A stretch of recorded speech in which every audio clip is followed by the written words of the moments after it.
Buenos dias, Kevin. Thank you for joining us today at Business Spotlight Series. Today, I'm excited to introduce Kevin Taylor, Managing Director of A1 Blinds UK, a blind supplier. Welcome, Kevin. Good morning. So, Kevin, I am very excited to know a bit more of what you do and for how long you've been doing it. Yeah.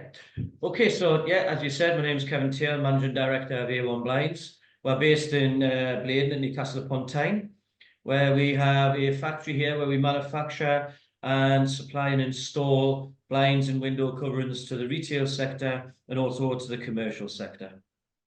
Brilliant. You told me earlier that you joined the company just around COVID.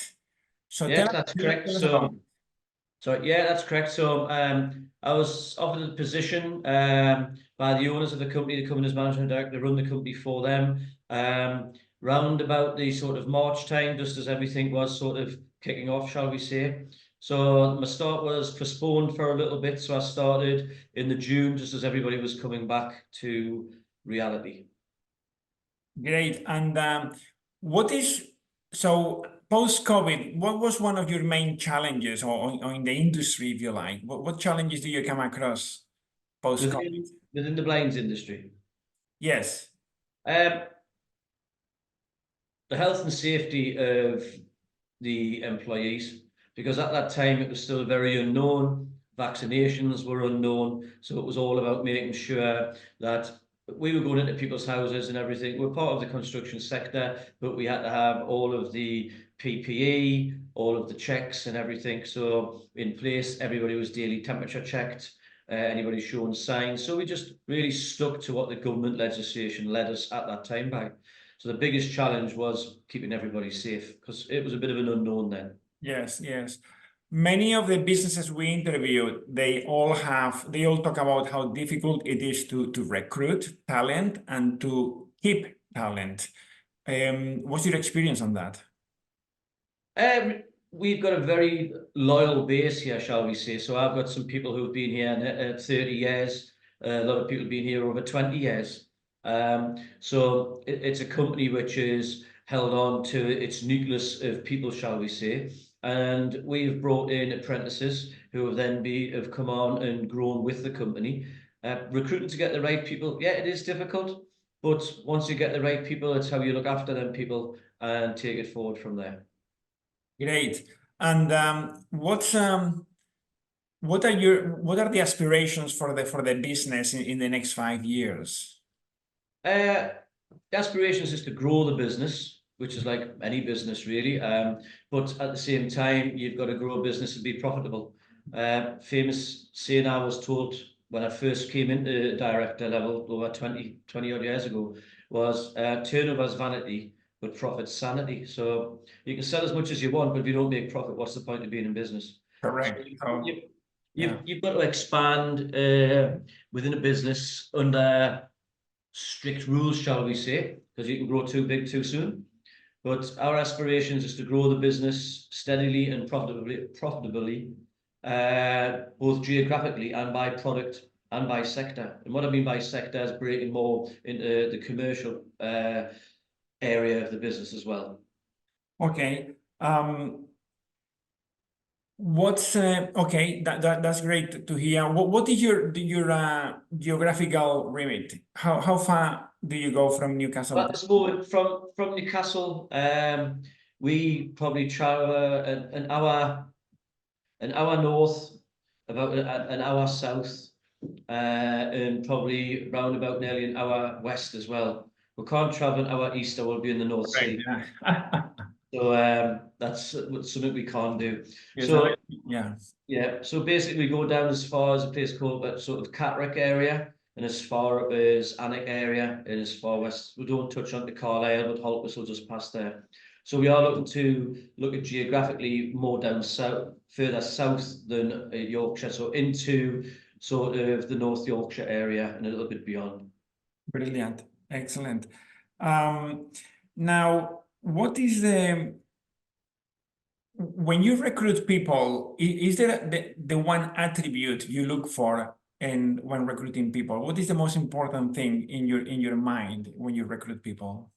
it depends what position, but if I look at one sort of attribute overall, what I would look for is somebody who would be a team player. We're a very close-knit team, and I believe in keeping that close-knit team even as you expand.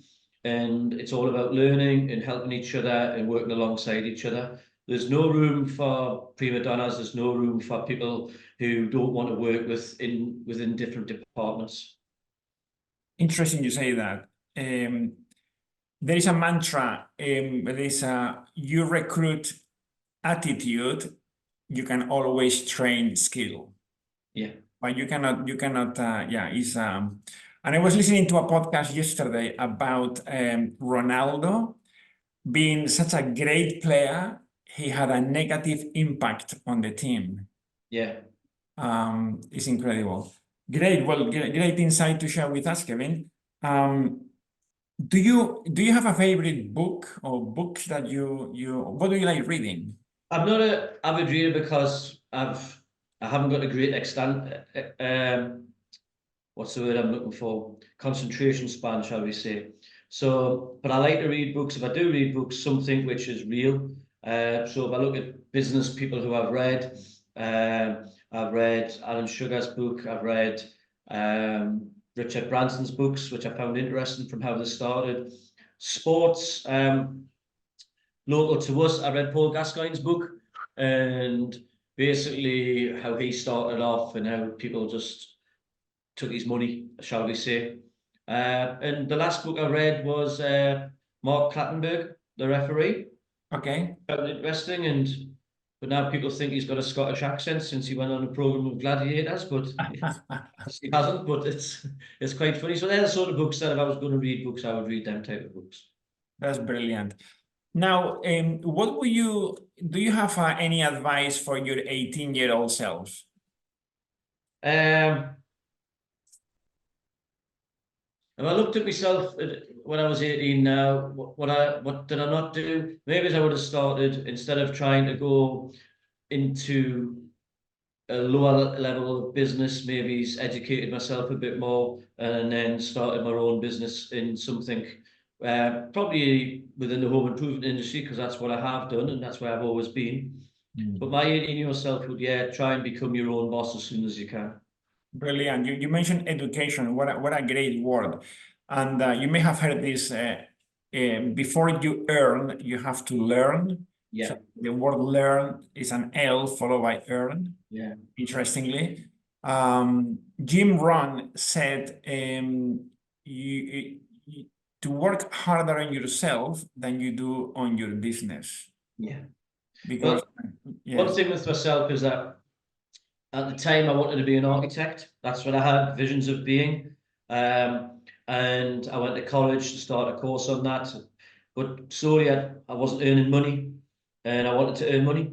So I left college and actually went into work on the factory floor of actually manufacturing windows. Yes. And then just built my way up into managerial level and then into director level. That's brilliant. I also wanted to be an architect when I was a kid. Yeah. That's what I want to do. But if I look back now, maybe I should have stuck it out a little bit longer. But it hasn't harmed us. I've raised a great family and everything, and I've got a lovely home and everything. So I can't live on. I've got no regrets, shall we say? Yeah. Do you have anybody you look up to, either in the business or personal life? I looked up to people who are self-made, and that's I admire people who are self-made. Yeah. So I know it's a bit of a cliche when I said about Richard Branson, Alan Sugar before, but you look at these sort of people who started with nothing, and they're not everybody's cup of tea. They've been quite ruthless, probably, but unfortunately, sometimes if you've got to be in business, you have to be. You've got to make them right decisions, and that's what they've done. So probably not. I don't look up to an individual. I look at people who have made what they've done themselves. Yeah. You've made an interesting comment, being tough. Sometimes you have to take tough decisions, but when things go wrong, it's always, one should look at it's always a system problem before it's a people's problem. Yeah. Yeah. The system's only as good as what the people put into it. Yeah. Yeah. Great. So just to wrap up, do you have any news you want to share about the company or offers that you are doing at the moment? I mean, we've always got retail offers going on. It all depends on the nature and the time of the year with regards to the offers. The news is, I mean, lately we're members of the BBSA, which is the British Blinds and Shutters Association, and we're attending the President's Dinner on the 2nd of March because we've reached the final of 2 sections, which is commercial shading of the year and marketing campaign of the year. So we entered the competition and we're finalists in 2 sectors. So that's great for the business. Even to be named as finalists in a national competition is great for us. Wow. So I'm attending with our group with the marketing manager on the 2nd of March up in Edinburgh, and we'll find out if we won anything.